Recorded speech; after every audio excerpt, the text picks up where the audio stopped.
Swayam Prabha. Digital India. Educated India.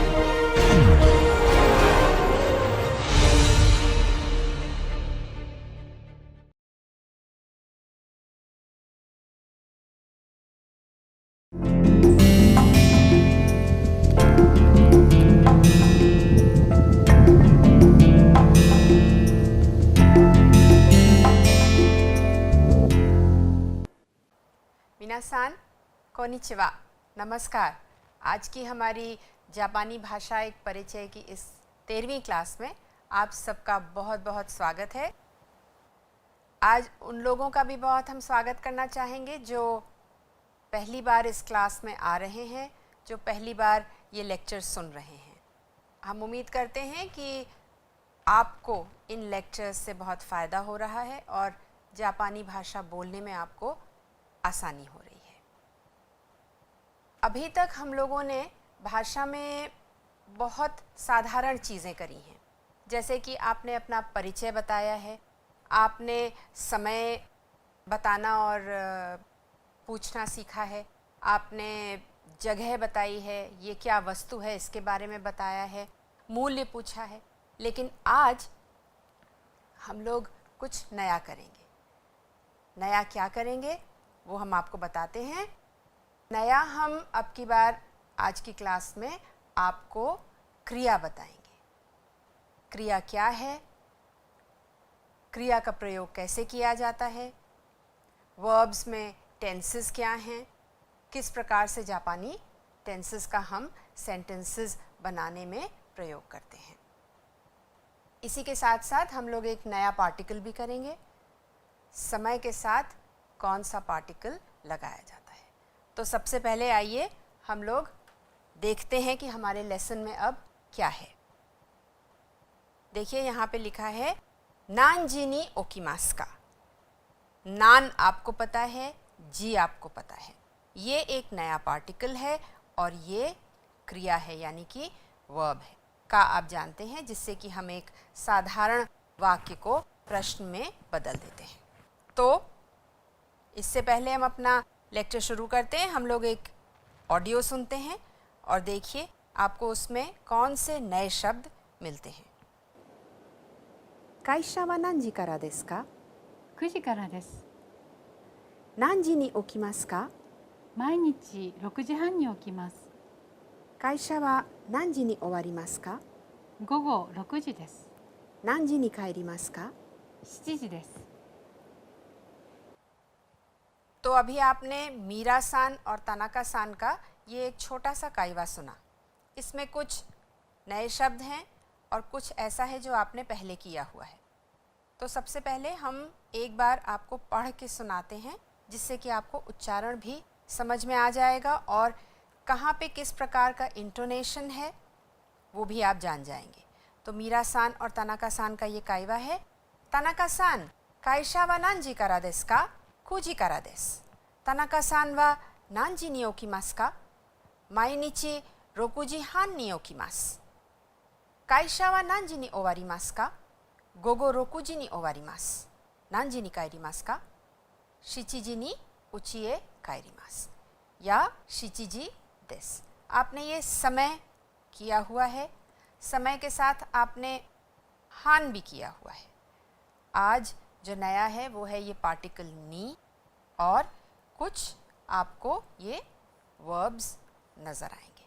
तो आइए सबसे पहले जानते हैं कि वर्ब्स क्या है। देखिए वर्ब एक बहुत ही आवश्यक पार्ट है हमारे वाक्य का।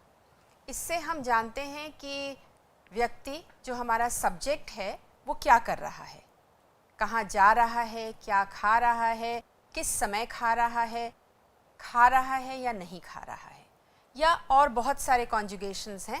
तो देखिए सबसे पहले यहाँ पर है रमेश जाता है। तो अब जो जाता है ये वर्ब पार्ट है। अब इसमें हम बदल भी सकते हैं। देखिए रमेश नहीं जाता है, रमेश जाता था, रमेश जाएगा। अब यहाँ पर रमेश जाएगा बदल गया, बिल्कुल ये फ्यूचर के लिए हो गया। रमेश नहीं जाएगा, ये नेगेटिव हो गया।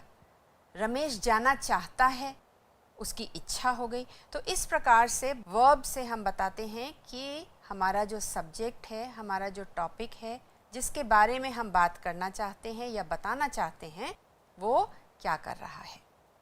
तो इससे हमको पता चलता है कि टेंस क्या है, ये फ्यूचर टेंस है, प्रेजेंट टेंस है या पास्ट टेंस है। जाता था यानी कि पास्ट में है, जाएगा यानी कि फ्यूचर में है, जा रहा है यानी कि प्रेजेंट में है। तो अब आप ये देखिए कि वर्ब से जब सेंटेंस बनता है तो उससे आपको सिंगुलर और प्लूरल का भी समझ में आता है, यानी कि एक वचन है या बहुवचन है, या आपको ये भी समझ में आता है कि ये स्त्रीलिंग है या पुल्लिंग है, उससे भी बदल जाता है हमारा वर्ब। या ये फर्स्ट पर्सन है या सेकंड पर्सन है या हम किसी थर्ड पर्सन की बात कर रहे हैं। जैसे आप देखिए, मैं जाता हूँ, वो जाता है, तुम जाते हो। तो इसमें सब में आप देखेंगे कि वो बदल रहा है। ऐसे ही मैं जाती हूँ, वो जाती है, तुम जाती हो। अब यहाँ पर भी आप देखेंगे कि यहाँ पे जेंडर पता चल रहा है कि ये स्त्रीलिंग में है और ये पुल्लिंग में है, यानी कि मैस्कुलिन जेंडर है और ये फेमिनिन जेंडर है। जापानी में जेंडर नहीं है। आपको लगेगा कि ये बहुत अजीब बात है कि किसी भाषा में अगर जेंडर नहीं है तो हम कैसे काम करेंगे उसमें, लेकिन कुछ ऐसे शब्द हैं जिनका प्रयोग करके हम स्त्रीलिंग और पुल्लिंग के बारे में बता सकते हैं। इसी प्रकार से आप ये देखिए, हम सब जाते हैं, वो सब जाते हैं, तुम सब जाते हो।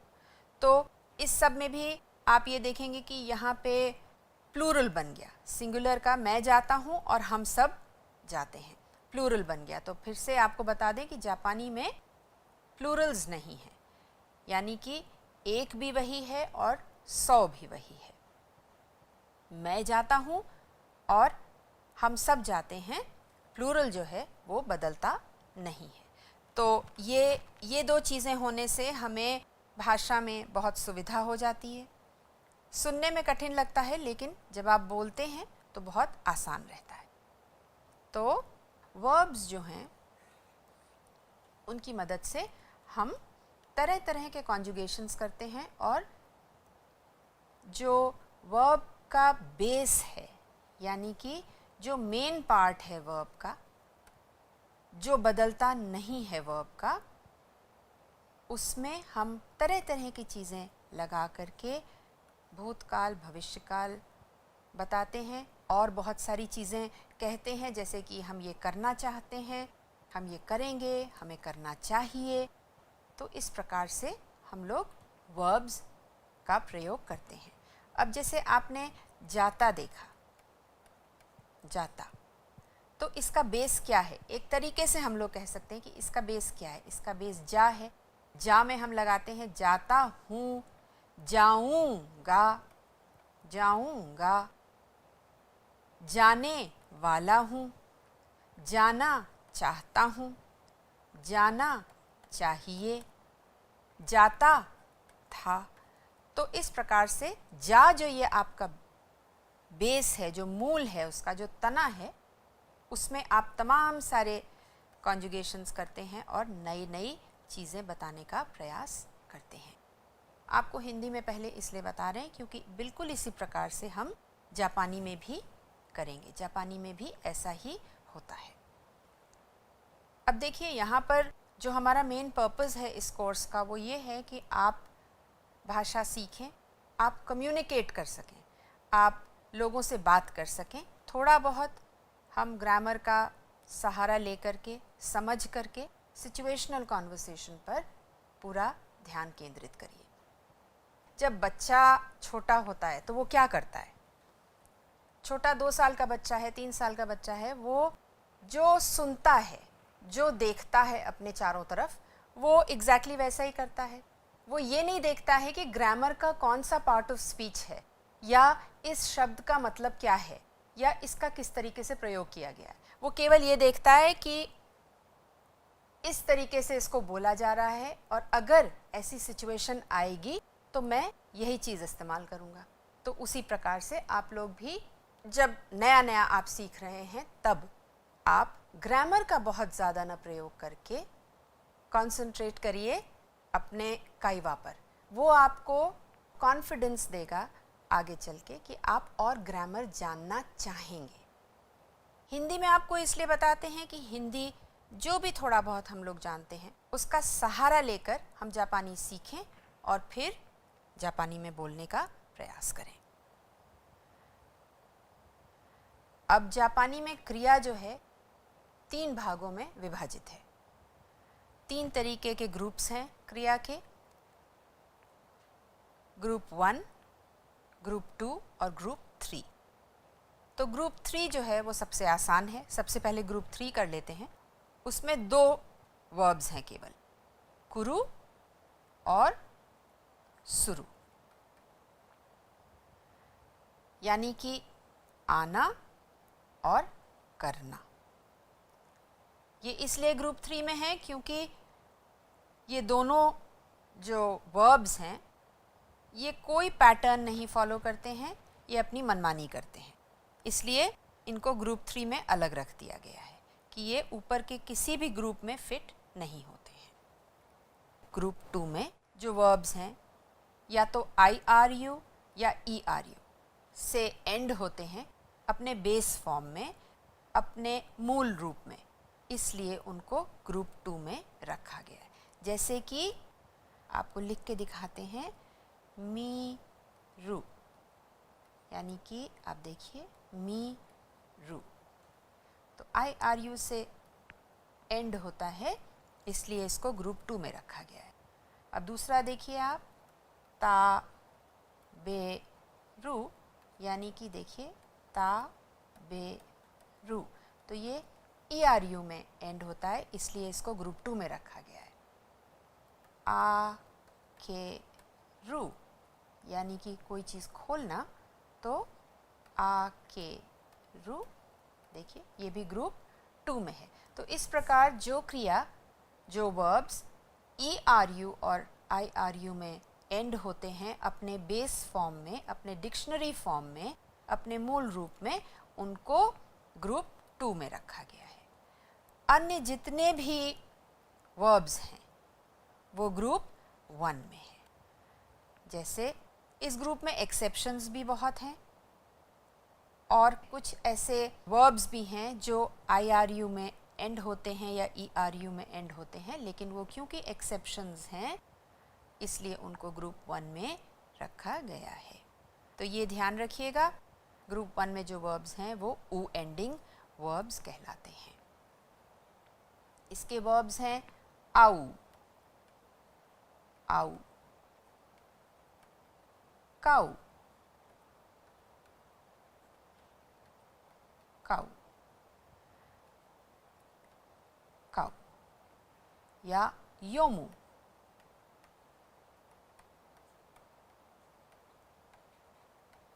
सब ऊ एंडिंग वर्ब्स हैं। तो ये कुछ 3 ग्रुप्स हैं, इनको याद रखिए, ये मेन ग्रुप्स हैं। इसी के साथ एक और ग्रुप भी है, वो है नाउन वर्ब ग्रुप, यानी कि नाउन और वर्ब के साथ मिला करके वर्ब को, क्रिया को बनाया गया है। जैसे बेंक्यो सुरु, यानी कि पढ़ना, बेंक्यो सुरु, यानी कि पढ़ना। तो ये 4 मेन ग्रुप्स हैं क्रिया के, इनको ध्यान रखिए, इनको अभी हम लोग पढ़ेंगे तब आपको और स्पष्ट रूप से समझ में आ जाएगा। देखिए अभी आपको हमने लिख के दिखाया, ग्रुप 1 में है आउ, योमु, सुवारु, गा बारू। आउ माने मिलना, योमु माने पढ़ना, सुवारू माने बैठना और गाम्बारू माने वर्क हार्ड करना, पूरा कोशिश अपनी करना। तो अब आप ये देखेंगे कि ये सब मूल अपने रूप में है, यानी कि डिक्शनरी फॉर्म में है या बेस में है, बेस फॉर्म में है। और इसको जापानी में भी डिक्शनरी फॉर्म या जिशोकेई कहा जाता है। और जब आप जापानी डिक्शनरी देखते हैं, जब आप कोई शब्द उसमें ढूंढना चाहते हैं तो हमेशा इस रूप में ढूंढा जाता है, ये ध्यान रखिएगा। अब देखिए हमारा जो वर्ब है वो क्या बताता है। जैसा कि आपको भी हमने पहले भी बताया है, वर्तमान काल, भविष्य काल या भूतकाल, यही 3 चीज़ें बताता है, यानी कि टेंस के बारे में बताता है। ये भी बताता है कि कोई वाक्य जो है वो अफर्मेटिव है, कोई कार्य व्यक्ति या हमारा जो सब्जेक्ट है वो करना चाहता है या वो कार्य नहीं करना चाहता है। तो सेंटेंस पॉजिटिव है, अफर्मेटिव है या नेगेटिव है, ये भी टेंस से पता चलता है। इसके अलावा जापानी में बहुत आवश्यक है कि प्लेन स्टाइल यानी कि जो बेस फॉर्म है वो कब प्रयोग किया जाता है, और जो पोलाइट स्टाइल है या पोलाइट तरीका है बात करने का, फॉर्मल तरीका है बात करने का, उसमें किस प्रकार का वर्ब फॉर्म प्रयोग में आता है। तो प्लेन फॉर्म या बेस फॉर्म डिक्शनरी फॉर्म जो है वो हम ज़्यादातर इनफॉर्मल स्पीच में प्रयोग करते हैं, और जब हम कंपाउंड सेंटेंसेस बनाते हैं जापानी में तब उनका प्रयोग किया जाता है। पोलाइट जो स्टाइल है हमारा या जो फॉर्मल स्टाइल है हमारा बात करने का, वो मास फॉर्म है, वर्ब जो है वो मास फॉर्म में होता है। और तब हम किसी फॉर्मल सिचुएशन में किसी अपने बड़े से या किसी बाहर वाले से या जब हम बिजनेस करते हैं तब इसका प्रयोग करते हैं। इसका ध्यान रखना आवश्यक है। बड़ों से ज़्यादातर प्लेन फॉर्म में या प्लेन वर्ब का प्रयोग करके बात नहीं की जाती है, उस समय मास फॉर्म का प्रयोग किया जाता है। टीचर्स हैं, आप अपने ऑफिस में बाहर वालों से बात कर रहे हैं, अपने बॉस से बात कर रहे हैं, जो आपसे रैंक में बड़े हैं उनसे आप बात कर रहे हैं, जो उम्र में बड़े हैं उनसे बात कर रहे हैं, फॉर्मल बात कर रहे हैं, तब प्लेन फॉर्म का प्रयोग ज़्यादातर नहीं किया जाता है। पोलाइट फॉर्म का या फॉर्मल स्टाइल का प्रयोग किया जाता है जो कि मास फॉर्म से आता है। अब जापानी भाषा में वर्तमान और भविष्यकाल में ज़्यादा कोई अंतर नहीं है। जैसे इकु यानी कि जाना, अगर हम कहें वाताशी वा इकिमास, मैं अभी जा रहा हूँ या मैं बाद में 10 मिनट बाद जाऊँगा या मैं 2 दिन बाद जाऊँगा, ये आपको कॉन्टेक्स्ट से पता चलेगा। वर्तमान में है या भविष्य में बात हो रही है, ये आपको कॉन्वर्सेशन के ज़रिए पता चलेगा, वर्ब से इतना ज़्यादा नहीं पता चलेगा। डिक्शनरी फॉर्म जैसा हमने आपको बताया, बेस फॉर्म डिक्शनरी फॉर्म या प्लेन फॉर्म, उसको हम जिशोकेई भी कहते हैं। जिशो यानी डिक्शनरी, आपने पहले किया हुआ है, उसका डिक्शनरी फॉर्म कहलाता है। और प्लेन फॉर्म, पोलाइट फॉर्म और फॉर्मल जो है ये कब प्रयोग किया जाता है, ये बहुत ही आवश्यक है जापानी भाषा में जानना। तो आइए अब वर्ब्स की प्रैक्टिस कर लें। कुछ आपके लिए वर्ब्स हैं ये। बेंक्यो शिमास, हमारे बाद आप प्रैक्टिस कर सकते हैं। बेंक्यो शिमास, नोमीमास, अब आप देखेंगे ये मास फॉर्म में है। नोमीमास, काईमास, ओकीमास, मोदोरीमास। मोदोरीमास का मतलब है जब आप कहीं पर हैं और वहाँ से जा कर के कहीं वापस यहीं पर आना, उसको मोदोरीमास कहते हैं। ताबेमास, योमीमास, नेमास, सांपोशिमास यानी टहलना। अब आप यहाँ देखेंगे कि अगर हम इसको आपको लिख के दिखाएं, ने मा सु, नो मी मा सु। सो हर बार आप ये देखेंगे कि सु लिखा है, तो आप इसको नेमासु मत बोलिए, सु को थोड़ा छोटा करके नेमास बोलिए। ने मा स लिखा वो सु जाता है, लेकिन प्रोनाउंस स किया जाता है, नेमास। इसका ध्यान रखिएगा, बोलने में आसानी होगी। अब देखिए, छोटा सा एक आपके लिए अभ्यास है तस्वीरों के साथ। अब आप बताइए ये क्या हो रहा है। यहाँ पे सवेरा है, सूरज उग रहा है, 7 बज रहा है, तो क्या होना चाहिए? ओकीमास।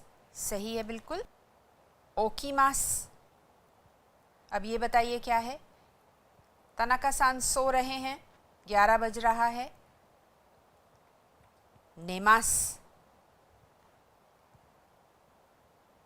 अब ये सज्जन कहीं जा रहे हैं बैग लेकर के, तो क्या कहेंगे हम?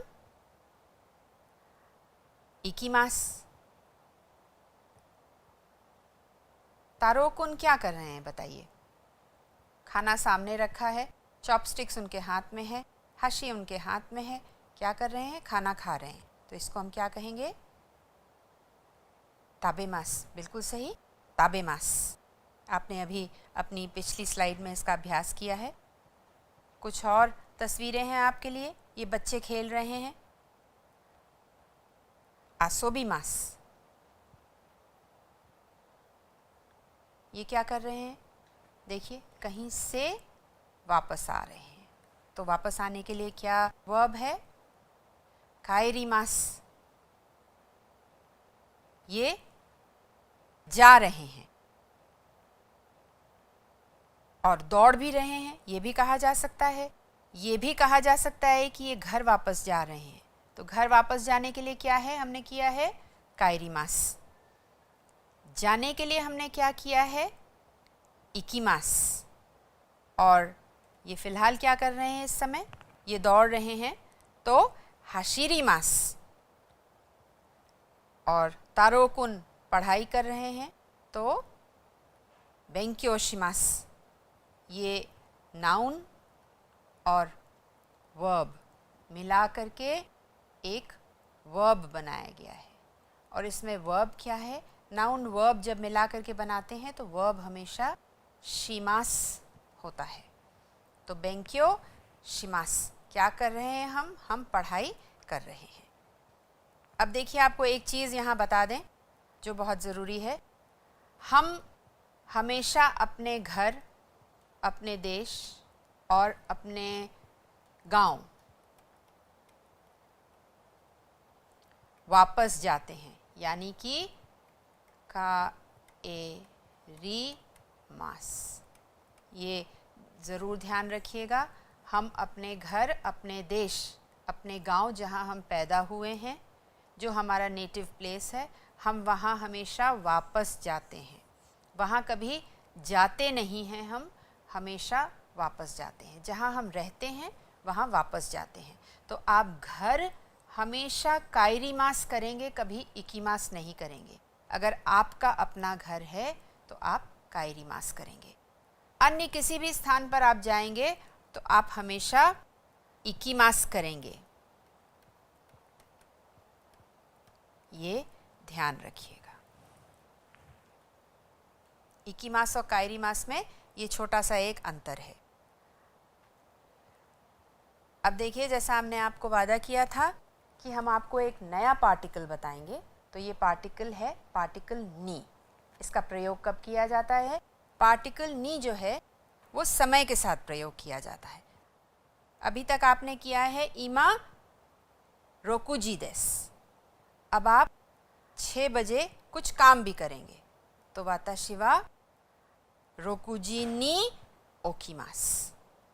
ठीक 6 बजे मैं उठता हूँ या उठूँगा।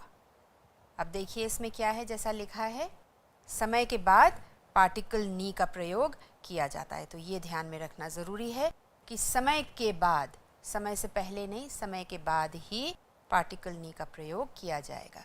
यदि आप बताना चाहते हैं कि मैं इस समय काम करता हूँ। नी पार्टिकल देखिए, एक और बहुत ज़रूरी बात है कि निश्चित टाइम के लिए, स्पेसिफिक टाइम के लिए ही, टाइम के साथ ही उसका प्रयोग किया जाता है। रोकुजी नी, और ये भी ध्यान में रखना ज़रूरी है कि रोकुजी के बाद नी आएगा। रोकुजी नी हान ऐसे करके अगर आपको बताना है तो गलत है। कुजी नी कुछ करता हूँ। अगर आपको हान बताना है तो कुजी हान नी आएगा। यहाँ कुजी नी हान बिल्कुल नहीं आएगा। इसी के साथ साथ टाइम एक्सप्रेशंस होते हैं कुछ। आसा यानी कि सवेरे, क्यों आज, आश्ता कल, इन शब्दों के साथ नी का प्रयोग नहीं किया जाता है क्योंकि ये स्पेसिफिक टाइम नहीं है, निश्चित टाइम नहीं है, इसलिए नहीं किया जाता है। वाताशिवा ज्यूजी नी नेमास, 10 बजे सोता हूँ। आश्ता नी देरी ए इकिमास, कल मैं दिल्ली जाऊँगा। नहीं, आश्ता देरी ए इकिमास, ये सही रहेगा। अगर आप ये पूरा लिखेंगे वाक्य तो ये गलत है। आश्ता देरी ए इकिमास, जैसा कि यहाँ लिखा हुआ है। अब देखिए वाताशिवा, वाताशिवा रोकु जी नी नेमास, है कि नहीं है? यही तो हम लोग कर रहे हैं। मैं इतने बजे सोता हूँ। अब 6 बजे आप अन्य और भी कार्य कर सकते हैं। वाताशिवा रोकुजी नी ओकी मास, वाताशिवा रोकुजी नी ताबे मास, वाताशिवा रोकुजी नी इकी मास। तो आप 6 बजे कुछ भी कार्य कर सकते हैं, ये आप बता रहे हैं। इसी प्रकार आप 6 बजे की जगह आप टाइम भी बदल सकते हैं। वाताशिवा गोजी नी, वाताशिवा हाचीजी नी, कुछ भी आप कार्य कर सकते हैं। और इसी के साथ साथ आप वाताशी के जगह भी जो आपने नाउन्स किए हैं, जो संज्ञा करी है, वो भी आप लगा सकते हैं। ओका सानवा, ओका सानवा रोकुजी नी नेमास, तोमो दाची वा हाचीजी नी बेनक्यो शिमास। तो इस प्रकार से सेंटेंस बना सकते हैं। का लगा करके आप अपने मित्र से प्रश्न पूछ सकते हैं और छोटा सा एक काइवा कर सकते हैं, इसका अभ्यास कर सकते हैं। तो समय के साथ आप पार्टिकल नी का प्रयोग करके बताइए कि आप इस समय क्या कार्य करते हैं। अब इसका एक आप अभ्यास करिए। यहाँ पे कुछ तस्वीरें हैं, देखिए ये सो रहे हैं, तो आप क्या बताएंगे? ज्यूजी नी नेमास, तो कौन? वाताशिवा ज्यूजी नी नेमास, तोमोदाची वा ज्यूजी नी नेमास। ये लोग सब सांपो कर रहे हैं, घूमने जा रहे हैं, टहलने जा रहे हैं साथ में मिलकर, तो शिचिजी नी सांपो शिमास, यहाँ पर जी के बाद नी लगाइए। तीसरी तस्वीर देखिए, ये फ़ोन कर रही हैं। ओकासान नी हाचीजी नी देनवा शिमास, और यहाँ पर ये जा रहे हैं रोकुजी नी खायरी मास। तो इस प्रकार से आप नी लगा करके अभ्यास कर सकते हैं। अंत में आपके पास एक ये फोटोग्राफ है, बताइए इस तस्वीर में आपको क्या लग रहा है? खाना खाने के लिए कौन से वर्ब का प्रयोग किया जाता है? ताबेमास। मारिको सान वा हाचीजी नी ताबेमास। लेकिन जापानी लोग खाना खाने से पहले कुछ कहते हैं। क्या कहते हैं ज़रा बताइए? इतादाकीमास। ये प्रथा हमारे यहाँ भी है। आपने अपनी नानी दादी को देखा होगा ज़रूर। खाना खाने से पहले वो हाथ जोड़ करके भगवान को धन्यवाद कहती कि आपने ये मुझे आज दिया, इसके लिए मैं बहुत बहुत आभारी हूँ। तो इसी प्रकार से इतादाकीमास भी भगवान को धन्यवाद देने के लिए हाथ जोड़ करके कहा जाता है। और ये कभी भी आप कुछ भी खाना खाइए, चाहे चाय पीजिए चाहे खाना खाइए, ये एक्सप्रेशन जो है ये ज़रूर बोला जाता है। और इसी के साथ आज का ये लेसन हम यहीं ख़त्म करते हैं। आपने आज क्रिया करी है, क्रिया के साथ आपने जो है पार्टिकल नी भी किया है। तो आशा करते हैं अब आप लोग घर जाएंगे, घर जा कर के इसको दोबारा से पढ़ेंगे और याद करेंगे। और अगली क्लास में हम लोग और बहुत कुछ करेंगे अपने वर्ब्स के साथ, तमाम और पार्टिकल्स भी करेंगे, और जो अभी तक किया है उसका प्रयोग करके हम लोग छोटा छोटा रोज़ का जो काइवा होता है, जो हम लोग रोज़ आपस में बातचीत करते हैं, वो करने का अभ्यास करेंगे। धन्यवाद।